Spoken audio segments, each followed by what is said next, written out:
Hello दोस्तों, मैं हूं विशाल चौहान वागर लर्निंग क्लासेस से।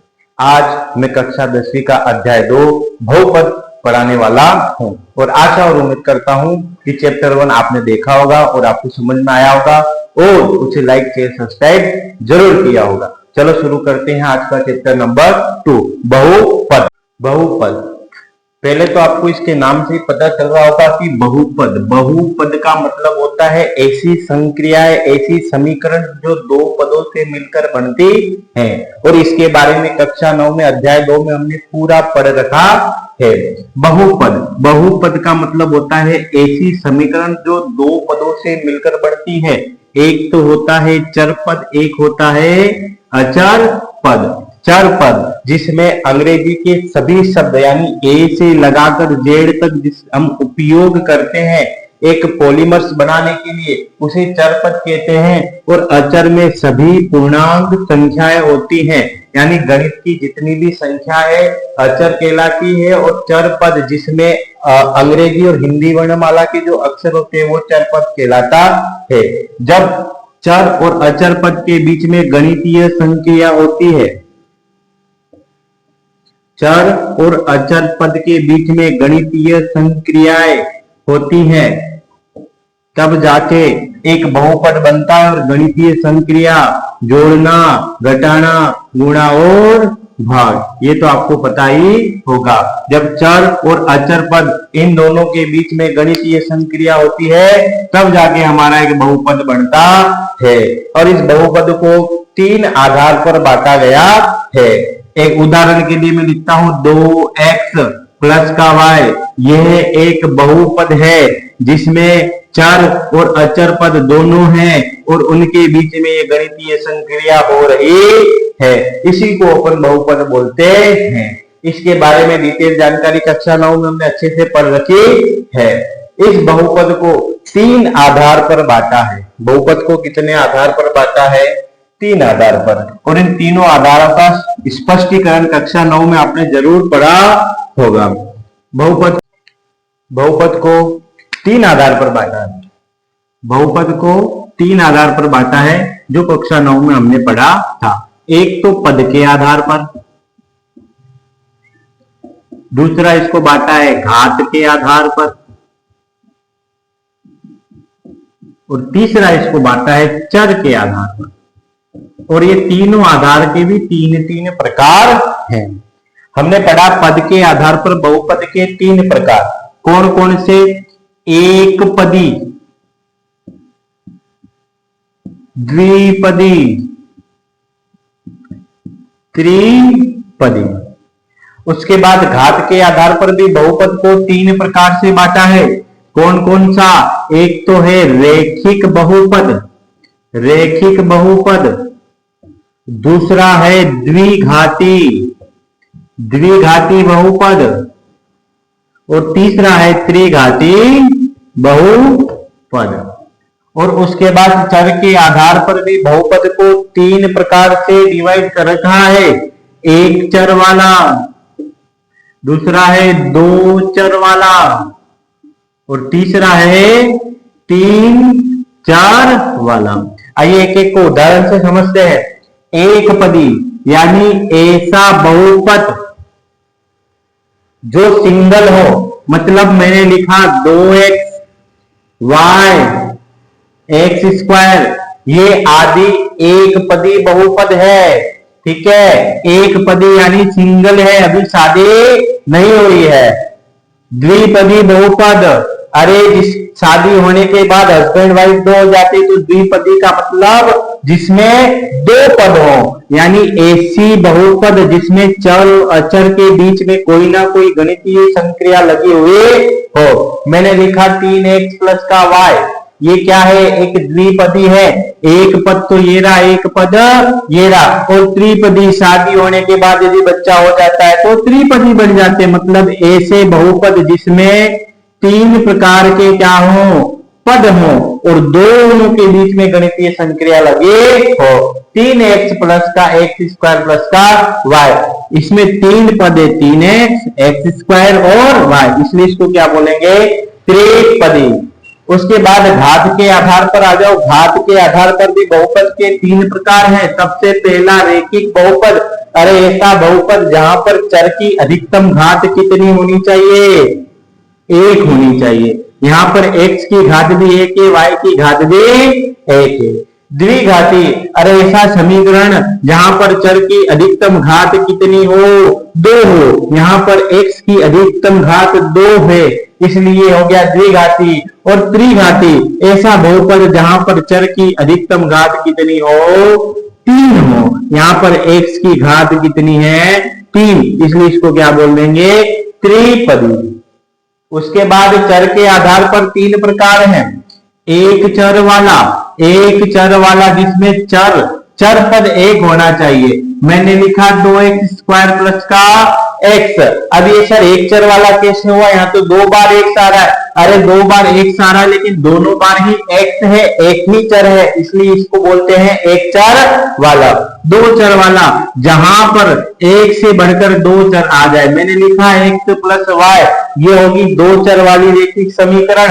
और 3 चर वाली जहां पे 1 से 2 से 3 से 2 से अधिक चर आ जाए, वो 3 चर वाले रेखिक बहुपद होते हैं। हमें इस अध्याय में जो पढ़ना है वो पढ़ना है द्विघाती बहुपद। और इस तीनों के बारे में आपको पता होना चाहिए, आपने कक्षा 9 में अच्छे से पढ़ रखा है। इससे संबंधित हमारे पास 2 अध्याय और हैं। तीसरा और चौथा भी बहुपद से ही आता है। हमें अध्याय 2 में मुख्यतः द्विघाती समीकरण की बात करनी है। आइए बढ़ते हैं आगे। अब बात करेंगे बहुपद के शून्यांक। बहुपद के शून्यांक यहीं देख लो भाई। पहले ले लेते हैं अपन रैखिक बहुपद। 1 मिनट वेट करना। बात करते हैं बहुपद के शून्यांक। बहुपद के शून्यांक उनकी घातों के आधार पर होते हैं। यदि रेखिक बहुपद होगा तो उसका केवल एक ही शून्यांक होगा, क्योंकि जहां पर चर की अधिकतम घात 1 है तो शून्यांक भी 1 होगा। द्विघाती बहुपद के 2 शून्यांक होंगे। द्विघाती बहुपद के 2 शून्यांक होंगे, जिसको अपन अल्फा और बीटा बोलते हैं। और एक त्रिघाती बहुपद, यहाँ पर चर की अधिकतम घात 3 है, इसलिए इसके बहुपद कितने हो जाएंगे? इसके कितने शून्यांक? 3, अल्फा बीटा और गामा।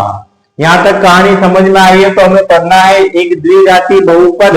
यह पढ़ा बहुपद के शून्यांक। यदि रेखिक बहुपद है तो एक शून्यांक, द्विघाती है तो 2 और त्रिघाती है तो 3। हमें इस अध्याय में पढ़ना है एक द्विघाती समीकरण के द्विघाती बहुपद के शून्यांक और उनके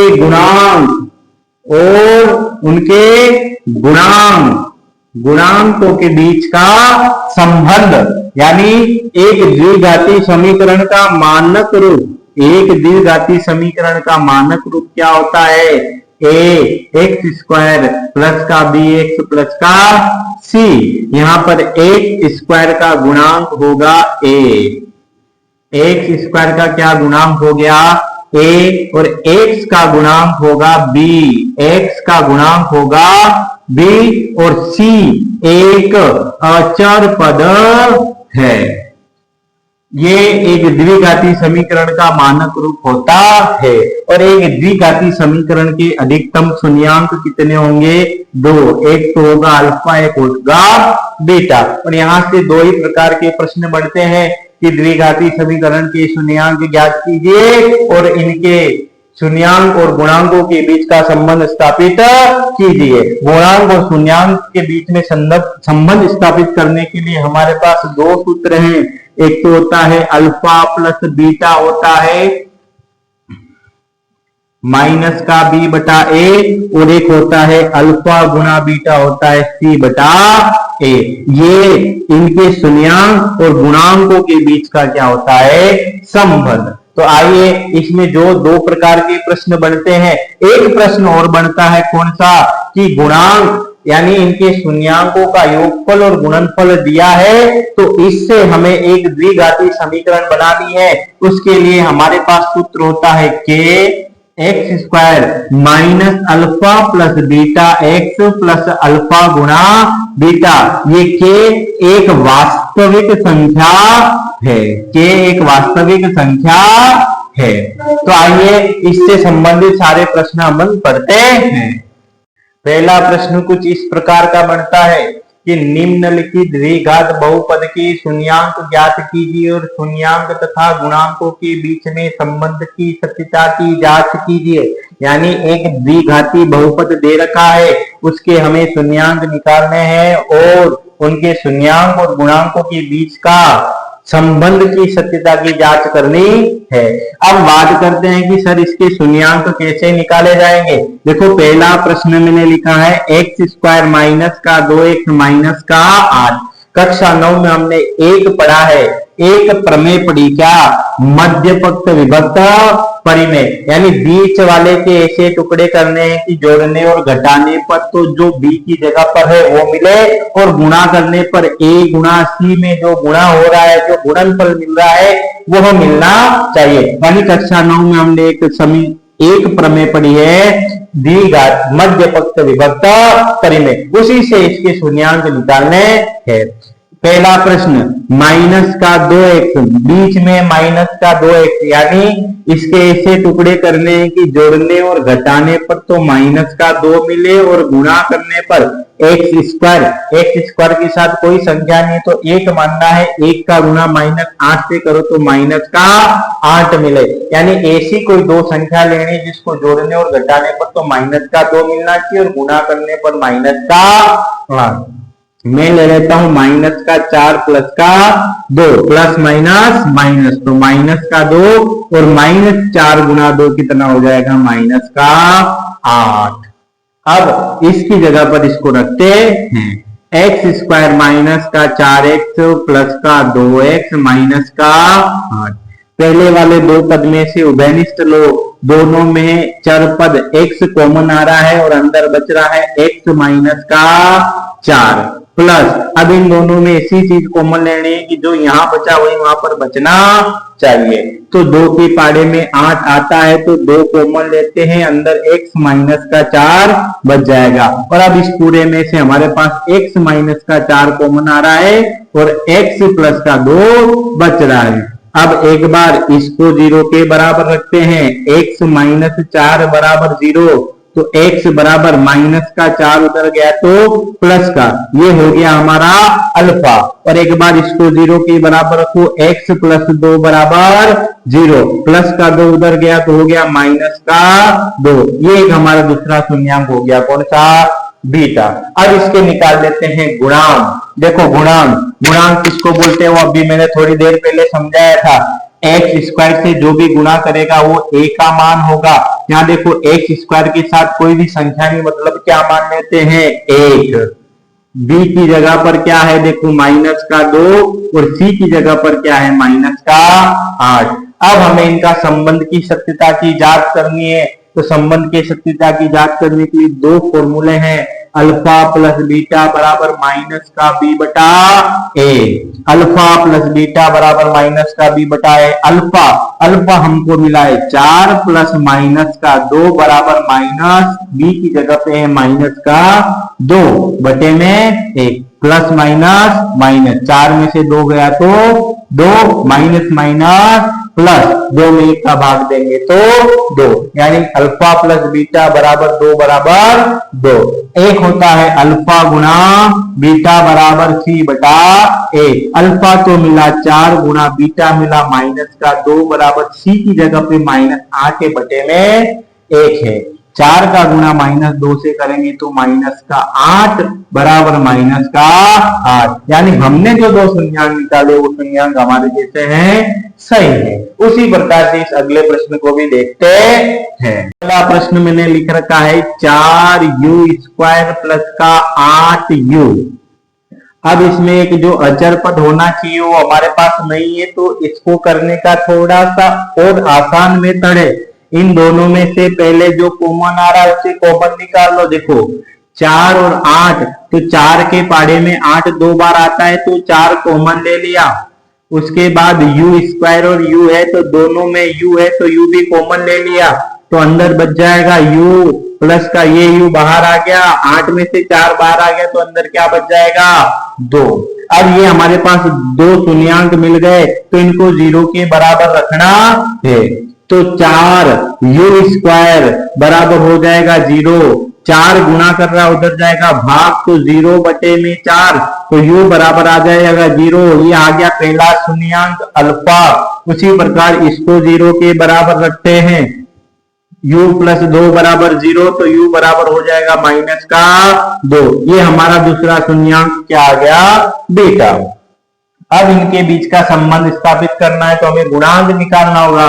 देखो u² यानी a की जगह पे तो 4 मिल रहा है और b की जगह पर 8 मिल रहा है और c का कोई पद ही नहीं है, तो हम c को अपन क्या मान लेते हैं 0।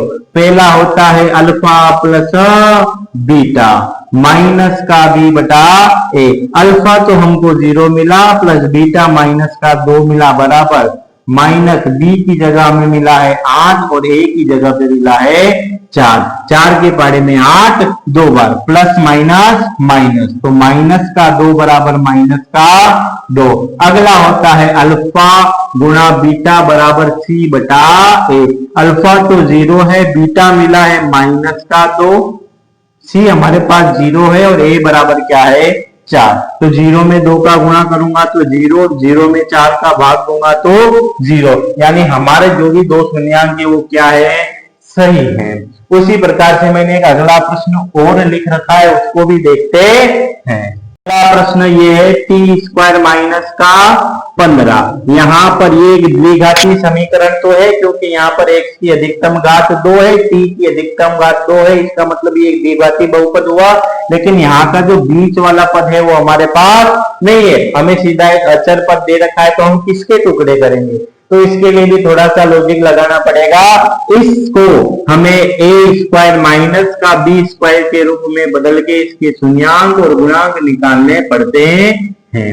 तो पहला a² की जगह पर तो t² दिया है, लेकिन 15 को b² के रूप में कैसे बदलूं, तो मुझे पता है मैं √15 का वर्ग करूंगा तो मुझे 15 वापस से मिलेगा, यानी a की जगह पर तो t है, b की जगह पर √15 है। तो इस फॉर्मूले से इसको खोलते हैं तो हमारे पास हो जाएगा t प्लस √15 और t माइनस √15। ये दोनों शून्यांक हैं, इन दोनों को 0 के बराबर रखते हैं तो t प्लस √15 बराबर 0, प्लस का 15 उधर जाएगा तो माइनस में t बराबर माइनस का √15 और एक बार इसको 0 के बराबर रखते हैं तो प्लस का √15 माइनस का उधर जाएगा तो प्लस का, तो t बराबर हो जाएगा √15, यानी ये आ गया अल्फा और ये आ गया बीटा। इसके गुणांक निकालते हैं। देखो a की जगह पर तो दे रखा है t² किससे गुणा हो रहा है 1 से, b की जगह पर पद ही नहीं दे रखा है तो 0 और c की जगह पर दे रखा माइनस का 15। तो पहला तो होता है अल्फा प्लस बीटा बराबर माइनस का b/a। अल्फा है माइनस का √15 प्लस बीटा है √15 बराबर माइनस का b की जगह पे 0/a, माइनस प्लस कैंसल, ये भी 0 और ये भी 0। अगला होता है अल्फा गुणा बीटा c/a। अल्फा तो हमने निकाला है माइनस का √15 गुणा √15 बराबर c कितना है माइनस का 15/1। √15 का गुणा √15 से करूंगा तो 15 और ये माइनस का है तो माइनस का भी कितना हो गया माइनस का 15, यानी हमारे इसके भी ये दो शून्यांक हमने निकाले वो क्या है सही है। ये एक प्रश्न तो इस प्रकार का बनता है। अगला प्रश्न उस सूत्र से बनता है, आइए उसको भी अपन पढ़ते हैं। प्रश्न कुछ इस प्रकार का आता है कि एक द्विघाती बहुपद ज्ञात कीजिए जिसके शून्यांक का योग तथा गुणनफल क्रमशः दी गई संख्या है। जिसके शून्यांक लिखना है, यहाँ पर मैं भूल गया, शून्यांक का योग तथा गुणनफल क्रमशः दी गई संख्या है हैं। यानी दूसरा प्रश्न कुछ इस प्रकार से आता है। तो देखो हमें ये बोला है, मैंने पहला प्रश्न ये लिखा है 1/4 माइनस का 1, यानी 1/4 है वो तो है अल्फा प्लस बीटा बराबर तो 1/4 दे रखा है, और अल्फा गुना बीटा हमको दे रखा माइनस का 1। यहां से मैंने अभी एक आपको सूत्र बताया था, के बराबर under x square minus alpha plus beta x plus alpha गुना बीटा, यानी जहां पर अल्फा प्लस बीटा है वहां तो 1/4 रखेंगे और अल्फा गुना बीटा वहां पर 1 रखेंगे।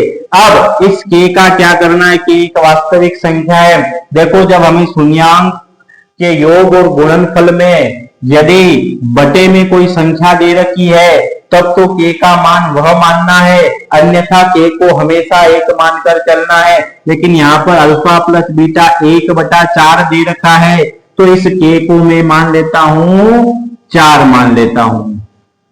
तो ये हो जाएगा 4 under x square minus alpha plus beta है 1/4 गुणे में एक्स अल्फा गुना बीटा है माइनस का 1। ये हो जाएगा 4 का गुणा अंदर करते हैं, 4 का गुणा किया 4x स्क्वायर माइनस का 4x बटे में 4 प्लस माइनस माइनस, और 4 का गुणा 1 से किया तो 4, इस 4 से इस 4 को हमने काट दिया, तो हो जाएगा 4x स्क्वायर माइनस का x माइनस का 4। ये बन गई हमारी एक द्विघाती समीकरण। उसी प्रकार से मैंने एक अगला प्रश्न भी ले रखा है। देखो अल्फा प्लस बीटा तो हमको दे रखा है 4 और अल्फा गुना बीटा दे रखा है 1, और हमारे पास द्विघाती समीकरण बनाने का फॉर्मूला है कि x square minus alpha plus beta x plus alpha गुणा बीटा।